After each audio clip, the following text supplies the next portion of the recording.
As you all know, there has been a rise in school shootings this year. The most recent one was in Parkland, Florida, and 17 people died. To the public's knowledge, the shooter walked right onto campus and pulled the fire alarm and began shooting. The one thing majority of the shooters had in common was that they had some sort of mental illness. The most common illnesses tended to be antisocial personality disorder, paranoid personality disorder, narcissistic personality disorder, and borderline personality disorder. These mental illnesses can predispose to violent behavior when paired with severe trauma or stress, past and present. For example, some of the shooters had family issues, deaths, or had gotten kicked out of school.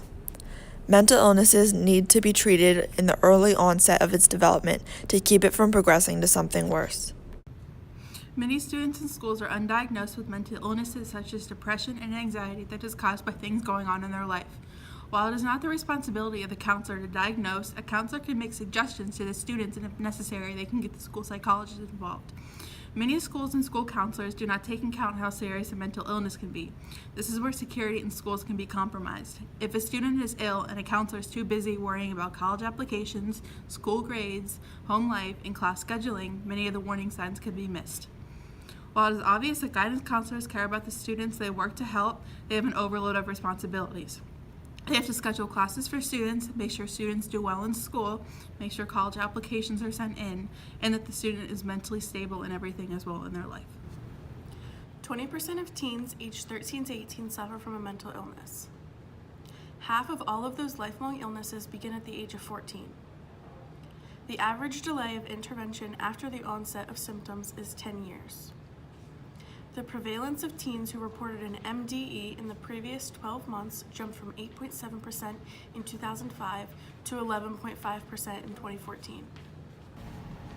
Do you feel like you can talk to your school counselor about things going on in your life? Yes. I feel like I can, but most of my problems are more personal than for the public. Do you feel like your guidance counselor is available when you need her most? Sometimes. No, she's never in her office. It takes a long time to get an appointment with her because she's never in or she's busy with something. Did you know that we had a school psychologist? Yes. Where's the school psychologist? Does anything at Glen Burnie make you feel unsafe? No. The fact that I can literally just walk away whenever I want, like I can walk through the hallways and no one will stop me as long as I look like I know where I'm going. The fighting has been toned down lately, but it still kind of feels unsafe. How do you feel about the things that you've seen in the news about schools, and how does it impact you?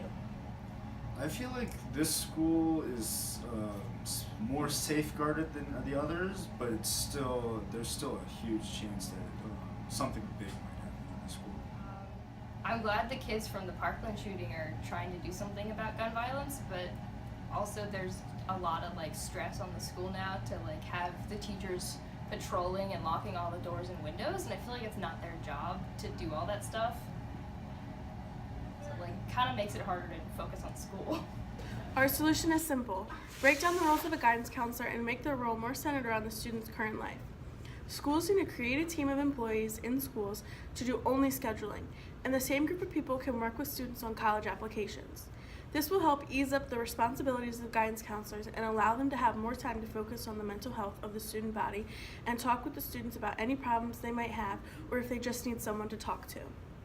Mental health isn't something to take lightly, as the detrimental effects of the lack of intervention have become apparent in our society. We aim to put a more emphasis on the student's well-being and to acknowledge the risk factors that may make a student higher risk. Many students dealing with mental illnesses manage them on their own, but it never hurts to have extra help. It gives more of an insight to solutions or how to go about dealing with problems we face on a day-to-day basis. When things like traumatic childhood experiences and a difficult home life come into play, people with mental illnesses don't always know how to cope or express their feelings, which in turn can make them very insecure in their surroundings. They feel like the world is against them. Our goal is to make sure guidance counselors can give their students the help they need. That is why we feel that having a team of people who focuses on scheduling and college applications will ease the stress of a guidance counselor when trying to focus on the student themselves. By implementing a more involved and interactive program, we can help prevent mental illness from developing. We can help stop the issue before it starts.